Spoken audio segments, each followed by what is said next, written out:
मोहल्ले का नुक्कड़ चंदन सैयारा अपने स्कूटर पर चश्मा लगाए अपने को जासूस समझते हुए स्टाइल में आता है। पीछे स्पीकर पर खुद का डायलॉग चल रहा है। जहाँ कोई राज होता है वहाँ सैयारा पहले पहुँचता है, चाहे मामला समोसे की चोरी का ही क्यों ना हो। चंदन कॉलर खड़ा करके, प्रेशन समोसा स्टार्ट। मेरी नज़रें सीसीटीवी से भी तेज हैं। वो एक दुकान पर जाकर पूछता है, चंदन भाई तुम्हारे समोसे कल गायब हुए थे। न दुकानदार हैरान, पर यह बात आपको कैसे पता चली? चंदन गंभीर आवाज में, मैं चंदन सैयारा हूँ। पीछे से तितली देवी आती है गुस्से में, तितली देवी नजरें समोसे पर तेज हैं या मेरी शादी की तारीख पर? चंदन घबरा कर, अरे मेरी नज़रों में तो बस तुम हो, समोसे तो बहाना है।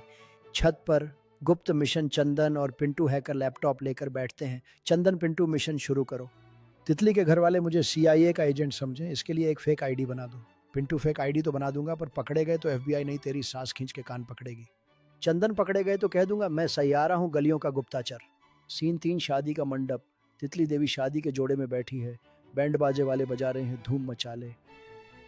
पंडिताब वर वधु एक। चंदन सैयारा जिसका मिशन कभी खत्म नहीं होता, पर बीवी की डांट रोज सुबह जरूर होती है। चंदन के स्कूटर पर आते ही मंडप की सजीवता में अचानक सन्नाटा छा जाता है और तितली देवी उसकी ओर गुस्से में देखती है। चंदन ने शादी समारोह में अपनी उपस्थिति से नया मोड़ लाया है और तितली देवी अब उसे अपने पति के रूप में स्वीकारने के लिए मजबूर है। अब जब चंदन और तितली एक दूसरे के साथ खड़े हैं तो मंडप में खुशी का माहौल है और विवाह की रस्में पूरी होने को तैयार है। पंडित की ओर देखते हुए चंदन थोड़ा नर्वस महसूस कर रहा है, लेकिन तितली देवी की आंखों में दृढ़ता उसे हिम्मत देती है। जब पंडित मंत्र पढ़ना शुरू करता है तो तितली देवी और चंदन की आंखों में एक नया विश्वास दिखाई देता है जो उनके संबंध को और मजबूत बनाता है।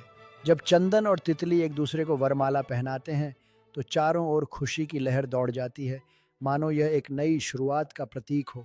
अब जब चंदन और तितली अग्नि को साक्षी मानकर एक साथ फेरे ले रहे हैं तो उनकी आंखों में भविष्य के सपने और एक दूसरे के प्रति अटूट प्यार झलक रहा है।